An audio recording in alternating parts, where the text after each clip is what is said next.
नमस्कार दोस्तों, prime academy के इस चैनल पे आप सभी का स्वागत है। मैं जसवंत सर उपस्थित हूँ जीएस के एक टॉपिक वायुमंडल के साथ। वायुमंडल या एटमॉस्फेयर के बारे में आज हम पढ़ना शुरू करेंगे। वायुमंडल क्या है, एटमॉस्फेयर क्या है, इसके बारे में जानना शुरू करते हैं। पृथ्वी के चारों ओर वायु का जो आवरण है, पृथ्वी के चारों ओर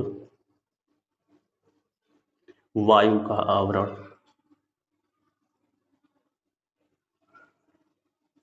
या हवा का जो घेरा है पृथ्वी के चारों ओर वह वायुमंडल कहलाता है। ठीक है, पृथ्वी के चारों ओर वायु का आवरण कहा जाए या हवा का घेरा जो भी है उसे हम वायुमंडल या एटमॉस्फेयर के रूप में जानते हैं। इतनी परिभाषा यहाँ सफिशिएंट है। ठीक है, क्योंकि किसी भी एग्जाम में वायुमंडल की परिभाषा नहीं पूछेगा, बस ध्यान रखेंगे आप कि पृथ्वी है, पृथ्वी के चारों ओर वायु का जो घेरा है उसी को हम वायुमंडल के रूप में जानते हैं। अभी आगे बताया जाएगा आपको वायुमंडल की परतें कौन कौन सी हैं, तो मंडल, समताप मंडल, ओजोन मंडल, मध्य मंडल, वायुमंडल, इन सबके बारे में हम जानेंगे। अभी पहले वायुमंडल की परिभाषा, इसके बाद वायुमंडल का संगठन। वायुमंडल का संगठन, कंपोनेंट, अर्थात यह वायुमंडल जो है किन किन चीजों से मिलकर के बना है, कौन कौन सी चीजें वायुमंडल के संगठन के लिए उत्तरदायी है। तो वायुमंडल के संगठन के लिए उत्तरदायी चीजें तीन हैं। पहला है गैस, दूसरा है जल वाष्प और तीसरा है धूल। ठीक, देखिए पहला संगठन गैस होगा, दूसरा जल वाष्प और तीसरा धूल कण। वायुमंडल के संगठन में तीन चीजों को इन्वॉल्व करेंगे, गैस, जल वाष्प और धूल कण को। ठीक है, अभी हम इस पे गैस के बारे में डिस्कस करेंगे, गैस के बारे में चर्चा करेंगे, कौन कौन से गैस पृथ्वी के वायुमंडल में विद्यमान है और किसकी मात्रा कितनी है। ठीक है, तो सबसे पहले गैस के बारे में पढ़ना शुरू करते हैं। यहाँ गैस को परिभाषित नहीं किया जाएगा, गैस हमारा पढ़ाने का औचित्य है कि वायुमंडल में कौन कौन सी गैसें पाई जाती हैं। तो वायुमंडल में पाई जाने वाली जो प्रमुख गैसें हैं, नाइट्रोजन है, ऑक्सीजन है, आर्गन है और साथ साथ कार्बन डाइऑक्साइड और कुछ अन्य गैसें हैं। ठीक है, मीथेन है और नाइट्रस ऑक्साइड, ये सब गैसें भी पाई जाती हैं। तो सर्वाधिक मात्रा में जो गैस पाई जाती है वो है नाइट्रोजन। ठीक, पृथ्वी के वायुमंडल में सर्वाधिक मात्रा में पाई जाने वाली गैस नाइट्रोजन है, N2। ठीक है, यह पृथ्वी के वायुमंडल में 78%, 78% तक पाई जाती है। इसका उपयोग कहाँ किया जाता है? इसका सर्वाधिक उपयोग जो है पौधे करते हैं। पौधे नाइट्रोजन का सर्वाधिक उपयोग करते हैं। ठीक है, ध्यान रखिएगा। और खासकर पौधे कौन से पौधे? लेग्यूमिनस कुल के पौधे, कहीं कहीं लेग्यूमिनेसी लिखा मिलेगा। लेग्यूमिनस कुल के पौधे, अर्थात इस कुल के पौधों में दलहनी फसलें, दलहनी फसलें, ठीक, दलहनी फसलों में अरहर, मटर, ठीक, अरहर, मटर, इन सब पौधों की जड़ों में नाइट्रोजन का स्थिरीकरण, स्टोरेज अर्थात स्थिरीकरण कह सकते हैं, नाइट्रोजन का स्थिरीकरण होता है।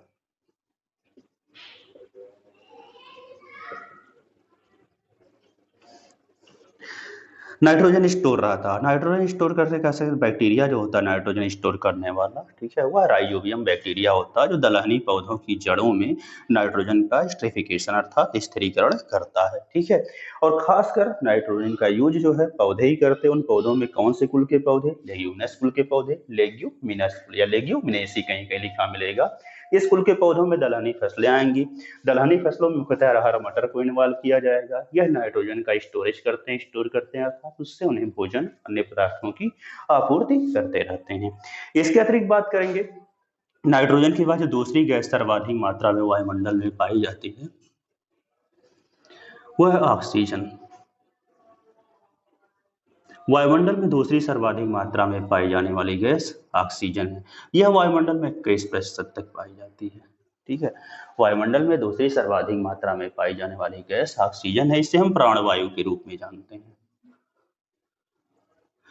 क्योंकि पृथ्वी पे जीवन के लिए आवश्यक गैस ऑक्सीजन ही मानी जाती है। जीव जंतु और कह सकते हैं जीव जंतु मनुष्यों द्वारा, ठीक है, यह गैस श्वास के रूप में या प्राणवायु के रूप में अवशोषित की जाती है। इसके बाद बात करेंगे तीसरा, हाँ एक चीज और ध्यान रखना होगा आपको कि नाइट्रोजन और ऑक्सीजन दोनों मिलाकर के अगर देखा जाता है लगभग 99% तक, ठीक है, वायुमंडल में पाई जाने वाली गैसें दोनों मुख्य रूप से ये नाइट्रोजन है और ऑक्सीजन, लगभग 99% तक यही दोनों गैसें पाई जाती हैं।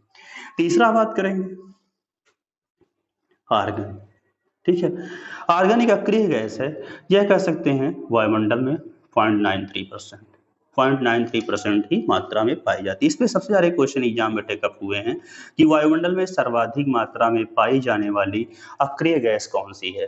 तो वायुमंडल में सर्वाधिक मात्रा में पाई जाने वाली अक्रिय गैस आर्गन है। अक्रिय गैस कौन सी गैसें होती हैं?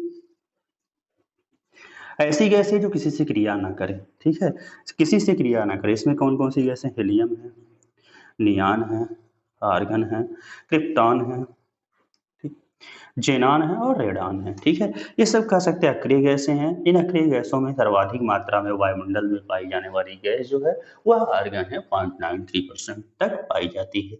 इसके अतिरिक्त कार्बन डाइऑक्साइड की बात करेंगे, यह भी वायुमंडल में पाया जाता है, लेकिन इसकी कितनी मात्रा वायुमंडल में उपस्थित होती है? तो 0.039%। ठीक है, कार्बन डाइऑक्साइड की 0.039% मात्रा वायुमंडल में उपस्थित होती है। ठीक है, अर्थात कह सकते हैं जीव जंतु होते हैं वो ऑक्सीजन तो एब्जॉर्ब करते हैं, लेकिन और कह सकते हैं जो अवशोषित तो ऑक्सीजन करेंगे लेकिन उत्सर्जित कार्बन डाइऑक्साइड करते हैं। यह कार्बन डाइऑक्साइड वायुमंडल में संपूर्ण गैसों में इसका जो परसेंट है 0.039% के आसपास है। ये हो गया वायुमंडल में पाई जाने वाली गैसें, nitrogen, oxygen, argon, carbon dioxide.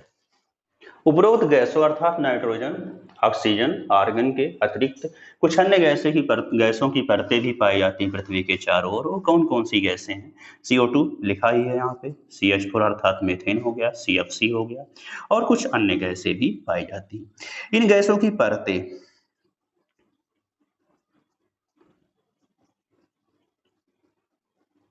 पृथ्वी के चारों ओर उपस्थित रहती हैं,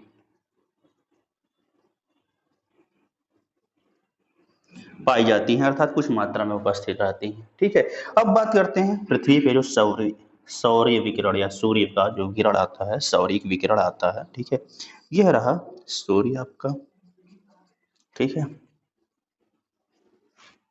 ठीक, और साथ साथ इससे निकलने वाला जो विकिरण होता है, ठीक, इसे हम सौरिक विकिरण कहते हैं।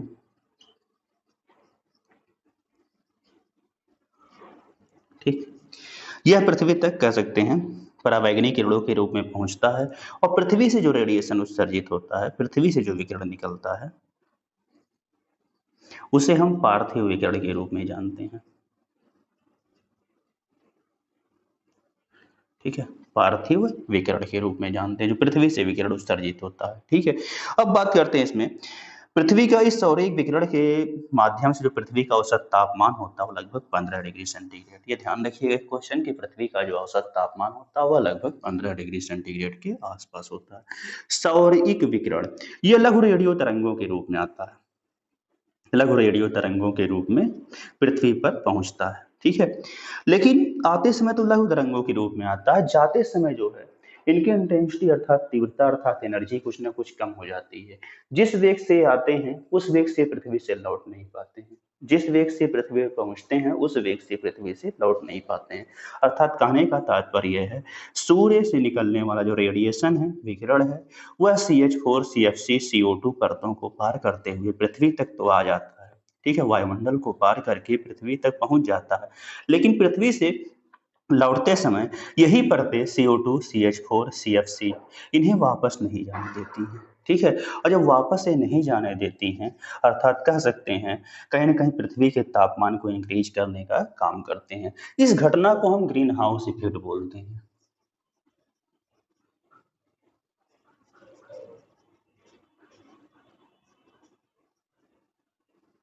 ग्रीन हाउस इफेक्ट, हरित गृह प्रभाव। ठीक है, क्या होता है फिर से समझने की कोशिश कीजिएगा। सौरिक विकिरण पृथ्वी तक तो आता है, लेकिन पार्थिव विकिरण इंटेंसिटी कम होने की वजह से, तीव्रता कम होने की वजह से, अर्थात ये लघु रेडियो तरंगों के रूप में आ रहे थे, इनकी कुछ तीव्रता कम होती है, इनकी तरंग दैर्ध्य बढ़ जाती है, अर्थात ये दीर्घ रेडियो तरंगे हो जाती है, पृथ्वी से लौट करके वापस नहीं जा पाती। और जब ये पृथ्वी से लौट करके वापस नहीं जा पाते हैं, ठीक है, तो कहीं ना कहीं पृथ्वी के आसपास के तापमान को इंक्रीज करने की कोशिश करते हैं। ठीक है, अर्थात कह सकते हैं यह जो परतें हैं CO2, CH4, CFC, यह परतें कहीं न कहीं इन गैसों को रोक लेती हैं, इस विकिरण को जाने से, लौटने से रोक लेती हैं। गैसों की परतें विकिरण को लौटने से रोक लेती हैं। इस घटना को हम हरितगृह प्रभाव कहते हैं। और जब इस प्रभाव से सूर्य पृथ्वी के आसपास का तापमान इंक्रीज होता है। पृथ्वी के आसपास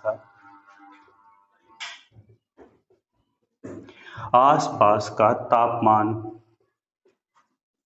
बढ़ना, इससे पृथ्वी के आसपास का जो तापमान बढ़ता है उसे हम बोलते हैं ग्लोबल वार्मिंग।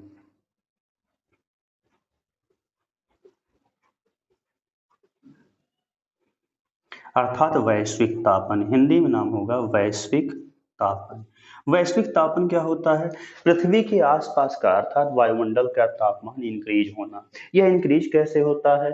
सौरिक विकिरण, सूर्य से आने वाला विकिरण पृथ्वी पर तो आ जाता है लघु रेडियो तरंगों के रूप में, लेकिन जाते समय वो दीर्घ रेडियो तरंगे होने की वजह से यह वायुमंडल की परतों को पार करके पुनः वापस लौट नहीं पाता। ठीक है, पूरी तरह से लौट नहीं पाता और पृथ्वी के आसपास के तापमान को इंक्रीज करता है। इसी घटना को हम ग्लोबल वार्मिंग कहते हैं।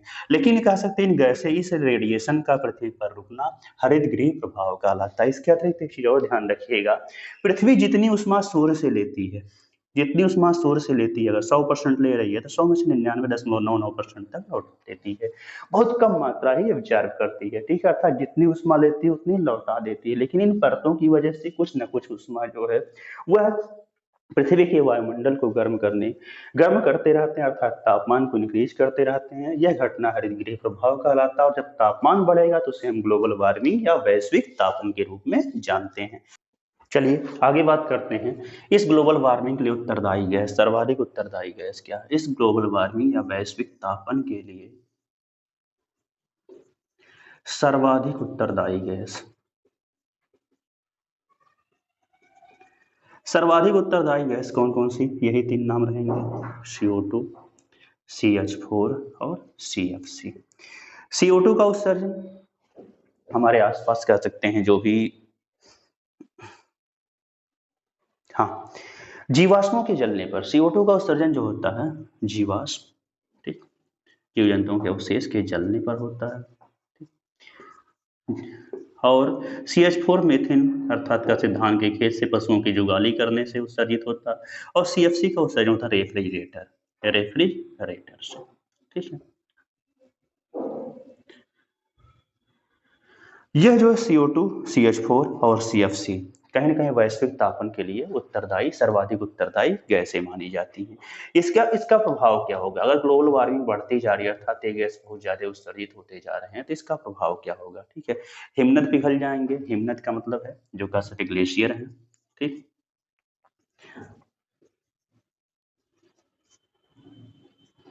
हिमनद का पिघलना अर्थात CO2, CH4, CFC की वजह से जब वैश्विक तापमान या ग्लोबल वार्मिंग बढ़ेगा, ठीक है, तो हिमनद पिघलेंगे और हिमनद पिघलने से क्या होगा? नदियों में जल स्तर बढ़ जाएगा। जल स्तर का बढ़ना,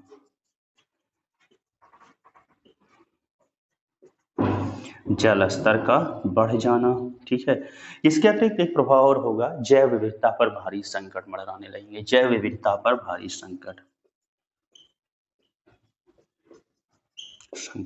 ठीक है, ये ध्यान रखिएगा कि वैश्विक तापन या ग्लोबल वार्मिंग के क्या प्रभाव पड़ेंगे। पहला प्रभाव जो है हिमनद पिघलेंगे, हिमनद पिघलने से नदियों में जल स्तर बढ़ जाएगा और इसके साथ साथ जैव विविधता, जीव जंतु और वनस्पतियां कहीं न कहीं प्रभावित होंगी। ठीक है, इस चीजों को आप ध्यान रखें ग्लोबल वार्मिंग के बारे में। अगर ग्लोबल वार्मिंग से सबसे ज्यादा नुकसान है तो ओजोन लेयर को है। ओजोन लेयर के बारे में समझना शुरू करते हैं, ओजोन परत के बारे में। पृथ्वी के चारों ओर परतों के बारे में बताएंगे अभी थोड़ी देर बाद। क्षोभ मंडल, समताप मंडल, सबसे पहले क्षोभ मंडल आता है, दूसरा समताप मंडल। सपोज दैट परत जो है हमारी समताप मंडल है, समताप मंडल। ठीक है, यह इसकी जो ऊंचाई 20 से 50 किलोमीटर तक मानी जाती है, समताप मंडल। इसी समताप मंडल में 20 से 35 किलोमीटर, पूरा इस तरह दिखा सकते हैं, 20 से 35 किलोमीटर, ठीक, तक ओजोन लेयर पाई जाती है। ध्यान रखिएगा, ओजोन परत पाई जाती है। समताप मंडल जो टोटल ऊंचाई 20 से 50 किलोमीटर है, इसी समताप मंडल में 20 से 35 किलोमीटर तक ओजोन लेयर उपस्थित है। ठीक है, ओजोन लेयर अर्थात सूर्य से आने वाली जो पराबैंगनी विकिरण होती है, एक मिनट।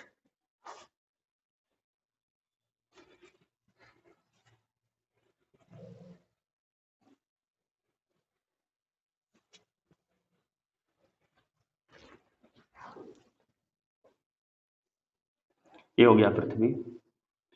इसके ऊपर पाई जाने वाली परत जो है यह समताप मंडल।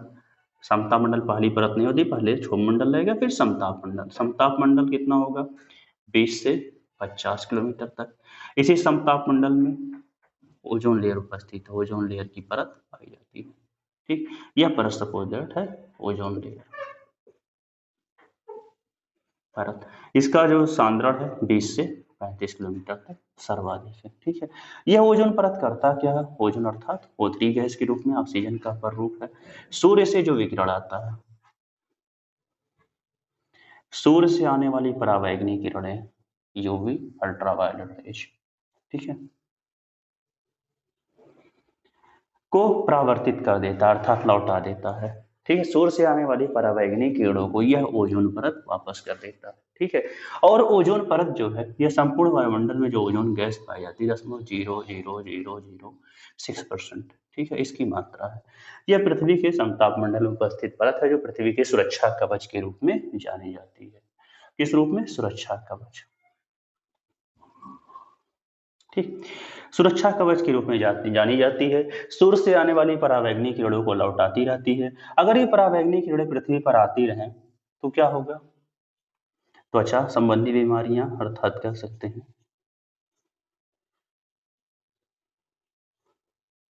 ठीक, त्वचा संबंधी बीमारी और साथ साथ कुछ अन्य प्रभाव भी देखने को मिलेंगे। ठीक है, अर्थात इसका नकारात्मक प्रभाव क्या होगा? आंखों पे, हाँ, त्वचा या कह सकते हैं स्किन संबंधी समस्याएं होंगी, आंखों संबंधी बीमारी भी हो सकती है, रोग या बीमारियां हो सकती हैं। ठीक है, यह ध्यान रखना होगा कि ओजोन लेयर जो है पृथ्वी की सुरक्षा कवच है। यदि यह पृथ्वी पर आती है त्वचा संबंधी बीमारी को जनरेट करेगी और आंखों संबंधी रोग को भी जनरेट करने का काम करेगी। ठीक, यहाँ ओजोन गैस के बारे में इतना जानते रहिएगा। ओजोन गैस जो पृथ्वी के वायुमंडल में 0.0006% उपस्थित है। ठीक है, यह अल्ट्रावायलेट अर्थात परावैंगनी किरणें, सूर्य से आने वाली परावैंगनी किरणों को रोकता है। इसका सर्वाधिक सांद्रण समताप मंडल में पाया जाता है। समताप मंडल की जो ऊंचाई है, समताप मंडल दूसरी परत होती है, क्षोभ मंडल के बाद समताप मंडल। आगे पृथ्वी की परतों के बारे में बताएंगे। समताप मंडल दूसरी परत होती है जो उसका कह सकते हैं ऊंचाई 20 से 50 किलोमीटर, इसी में 20 से 35 किलोमीटर तक की ऊंचाई पर ओजोन लेयर पाया जाता है जो पृथ्वी के चारों तरफ विद्यमान है, अर्थात वायुमंडल में ओजोन लेयर विद्यमान है जो पृथ्वी की सुरक्षा कवच का काम करता है, अल्ट्रावायलेट किरणों को रोकता है। ठीक है, और साथ साथ अगर ये अल्ट्रावायलेट किरणें पृथ्वी पर पहुंचेंगी तो त्वचा संबंधी बीमारियां होंगी, आंखों संबंधी रोग होंगे। ठीक है, अर्थात कह सकते हैं कि पृथ्वी के लिए, जीव जंतुओं के लिए, वनस्पतियों के लिए कहीं ना कहीं घातक होंगी। इसके बाद हम देखना शुरू करेंगे कि ओजोन लेयर कहीं ना कहीं अल्ट्रावायलेट रेज को रोकती है। अगर ये पृथ्वी पर आएंगी तो कहीं ना कहीं बहुत सारे जीव जंतु वनस्पतियों के लिए खतरनाक होंगी, अर्थात कह सकते हैं गैसें आएंगी तो कहीं ना कहीं, हाँ, ओजोन लेयर अल्ट्रावायलेट रेज को रोक करके और शोषित करके, ठीक है, हमें सुरक्षित रखती है, जीव जंतु और वनस्पतियों को सुरक्षित रखती है। ठीक है, अब बात करते हैं ओजोन गैस को खतरा कहाँ से है।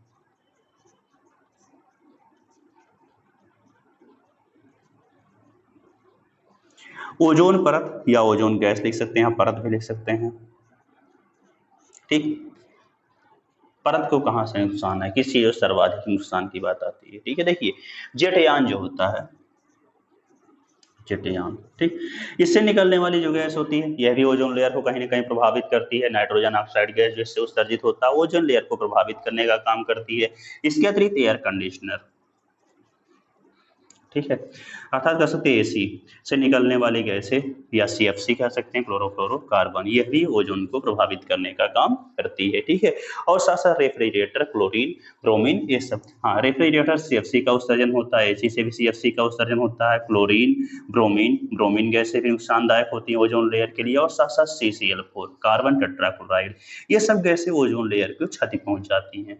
इन सब गैसों को ग्रीन हाउस गैसों के रूप में जाना जाता है, कहीं ना कहीं ओजोन लेयर को क्षति पहुंचाने का कार्य करती हैं। इन्हीं गैसों की वजह से पृथ्वी के, ठीक, ये हो गया नॉर्थ पोल और ये हो गया साउथ पोल। ठीक है, अंटार्कटिका अर्थात इस रेंज को अंटार्कटिक रेंज बोलते हैं, क्षेत्र बोलते हैं, ठीक है। इसके ऊपर कह सकते हैं ओजोन लेयर में छिद्र पाया गया है, ठीक है। दूसरा छिद्र जो है आर्कटिक लेयर के ऊपर भी पाया गया है, ठीक है। तो कह सकते हैं इन्हीं CFC कहने का मतलब इन्हीं गैसों की वजह से, जो ग्रीन हाउस गैस है, इन गैसों की वजह से अंटार्कटिका के ऊपर एक छिद्र का पता लगाया गया था। इस छिद्र का पता सबसे पहले जोसेफ फोरियर ने लगाया था, ठीक है। और साथ साथ कह सकते हैं इसके बारे में आगे प्रयास जारी है कि इसको मेंटेन कैसे किया जाए। इसके अब बात करते हैं कि जो हानिकारक गैसें अर्थात ग्रीन हाउस गैसें हैं, ग्रीन हाउस गैसों का उत्सर्जन कम कैसे हो।